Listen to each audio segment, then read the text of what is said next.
बच्चों, how are you? उम्मीद करता हूँ आप सभी लोग अच्छे होंगे, स्वस्थ होंगे, घर पर भी।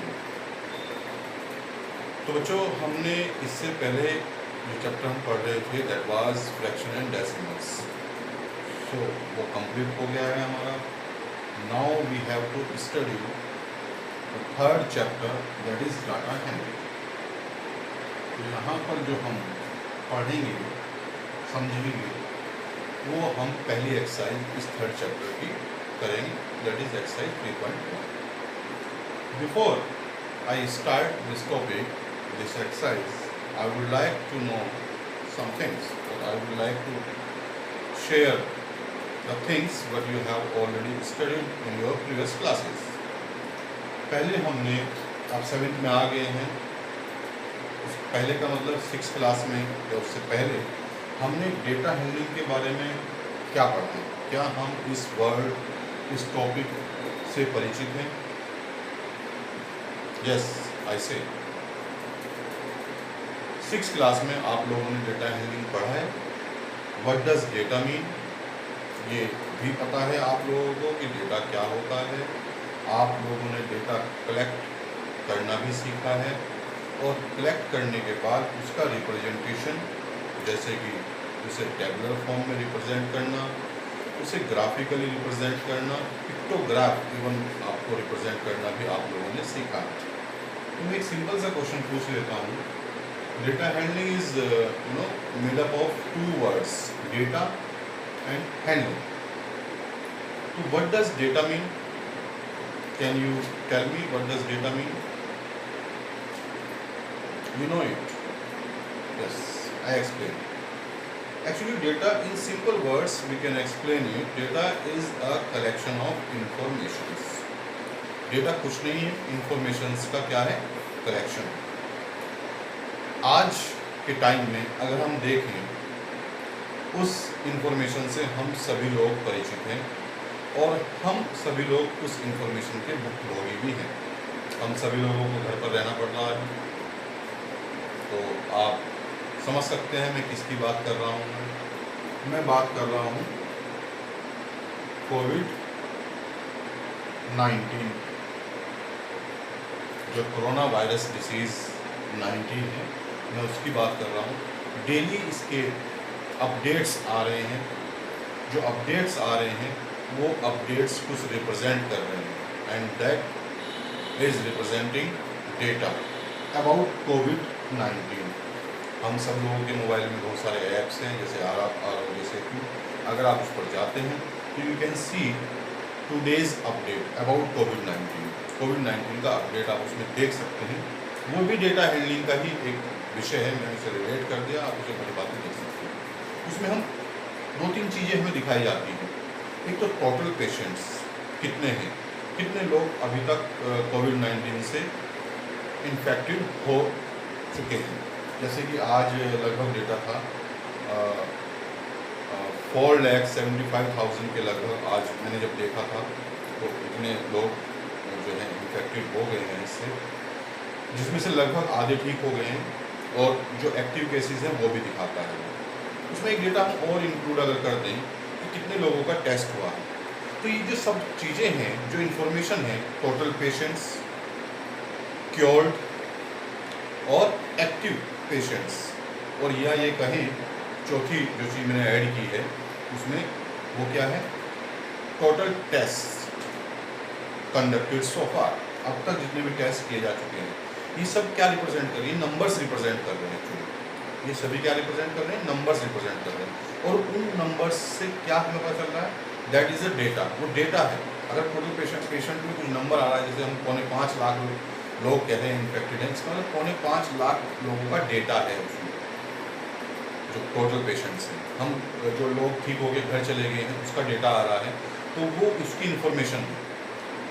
तो इसका मतलब हम ये समझ रहे हैं कि data is nothing but a collection of informations.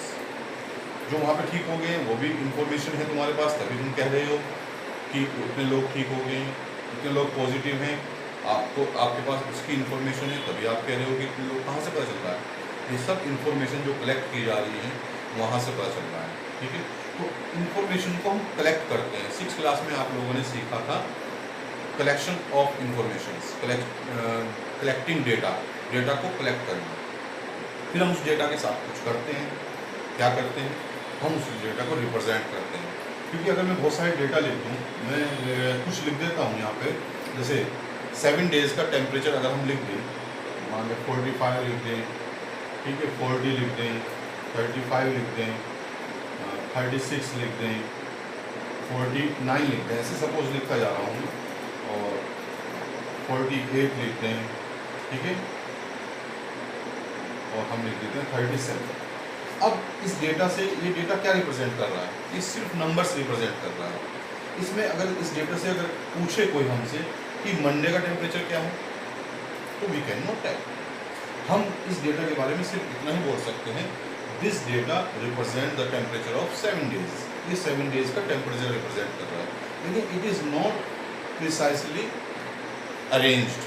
तो इस डेटा को अरेंज करने को का एक तरीका है, वो एक टेबुलर फॉर्म होती है, जैसे हम ग्राफिकली रिप्रेजेंट करते हैं। That is also way of representing the given data.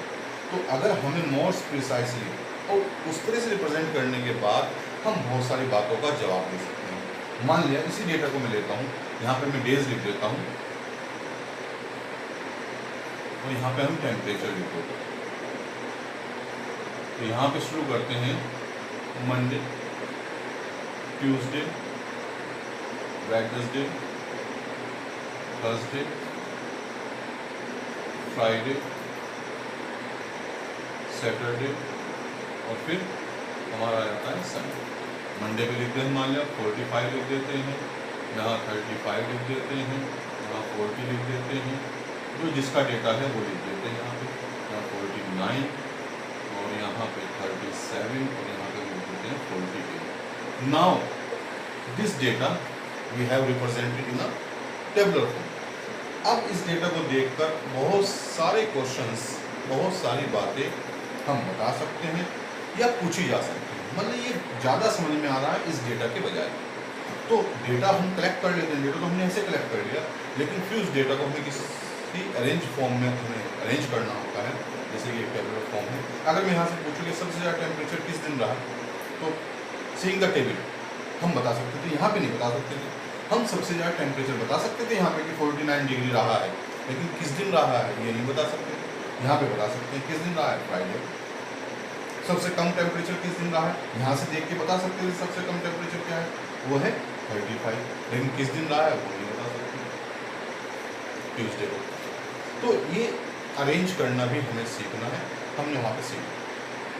ठीक है, समझ गए डेटा, डेटा क्या है। अब उस डेटा, उसी आइडिया को जो हमने 6th क्लास तक हमने सीखा है, हम डेटा से परिचित हैं, उसके रिप्रेजेंटेशन से परिचित हैं। अब उसी रिप्रेजेंटेशन, उसी नॉलेज को हम आगे बढ़ाते हैं। जैसे अभी हम आजकल सुनते रहते हैं कोविड-19 के बारे में कि 12,000 पर डे पेशेंट्स बढ़ रहे हैं, या अभी तो और ज़्यादा बढ़ने लगे हैं, 15,000 पेशेंट्स बढ़ रहे हैं। इस वीक इतने पेशेंट पर डे बढ़े हैं। तो ये पर डे जो वर्ड यूज़ किया है कैसे आ रहा है? तो बच्चों ये कैसे आ रहा है? ये ऐसे ही आ रहा है। जैसे मान लिया किसी एक वीक में कितने पेशेंट पर डे बढ़े हैं, उसका हमने डेटा ऐसे ही कलेक्ट किया कि मंडे को कितने पेशेंट बढ़े थे वो लिख दिया, ट्यूसडे को कितने पेशेंट बढ़े थे वो हमने लिखा, वेडनेसडे को कितने पेशेंट बढ़े वो हमने लिखा, ऐसे थर्सडे को कितने पेशेंट बढ़े वो हमने लिखा। ऐसे सभी कितने पेशेंट बढ़े वो सब हमने लिख दिया है, 7 डेज़ का डेटा ले लिया है। फिर हमने उसका क्या निकाला? एवरेज निकाला। हमने उसका क्या निकाला? एवरेज। तो वो एवरेज उस पूरे वीक के जो नंबर ऑफ पेशेंट्स हैं उन्हें रिप्रेजेंट कर रहा है, जबकि ऐसा नहीं है।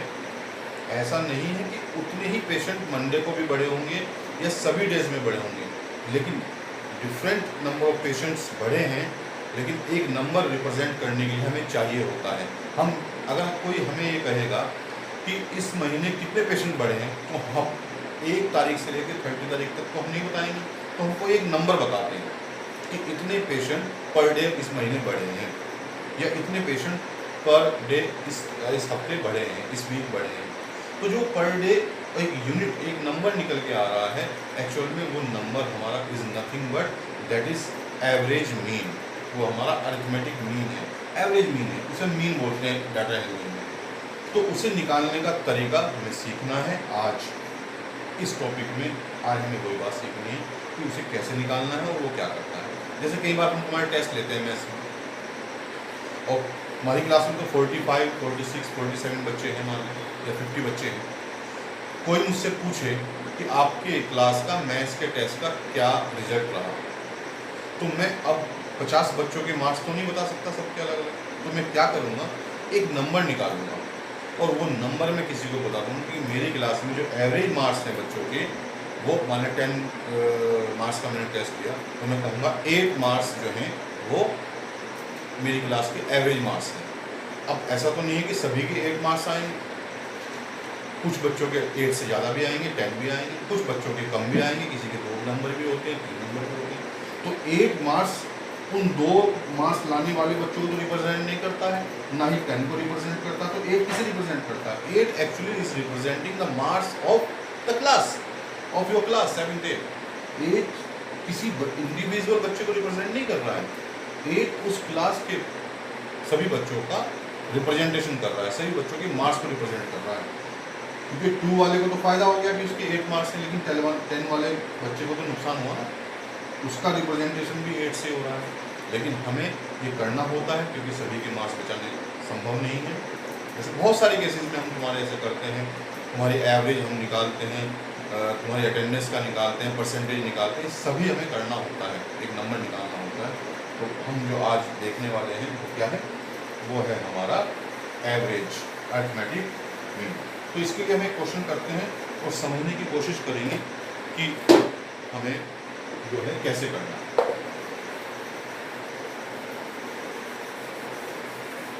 एक क्वेश्चन ले लेता हूँ मैं, छोटा सा क्वेश्चन लेता हूँ, उससे हमारी पूरी बात समझ में आ जाएगी।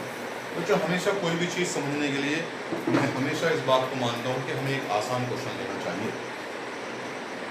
तो इसे हम बोलते हैं, क्या बोलते हैं इसको, arithmetic mean.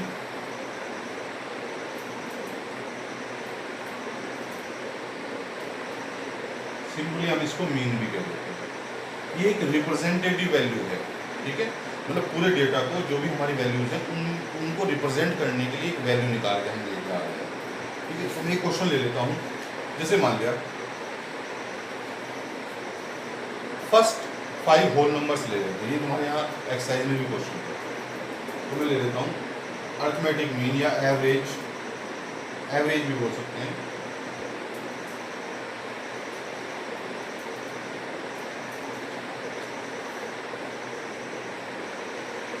First 5 whole numbers, ठीक है बच्चों। तो फर्स्ट 5 होल नंबर्स क्या होते हैं, पहले तो हमें ये पता होना चाहिए। सबसे पहला होल नंबर कौन सा होता है, 0, 1, 2, 3, 4। These are first 5 whole numbers. 5 मत लिख देना इसमें, 5 लिख दोगे तो that is 6th whole number. So we have to find क्या अरिथमेटिक मीन।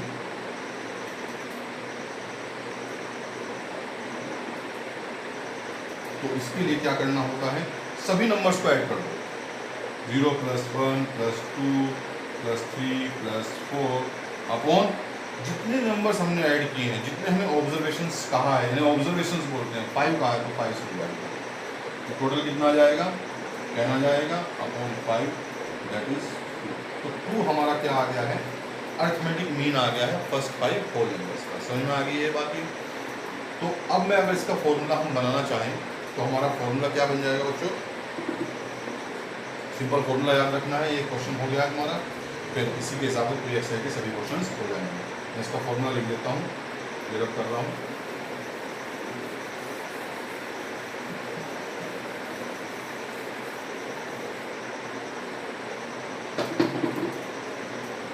अरिथमेटिक मीन या मीन ही कह रहा हूँ मैं इसको सिंपली, कोई बात नहीं है। सम ऑफ ऑल ऑब्जर्वेशंस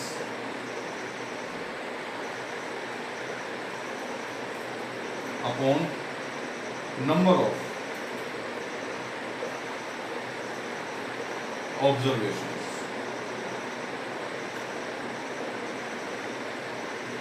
समझ में आ गई बात। सम ऑफ ऑल ऑब्जर्वेशंस, जो भी ऑब्जर्वेशंस तुम्हें दी हुई है या ये कहीं जो भी वैल्यूज़ हैं उन सबको ऐड कर देना है, और वो वैल्यूज़ कितनी हैं उससे उसे डिवाइड कर देना है। जैसे मान लिया हम निकालते हैं मीन ऑफ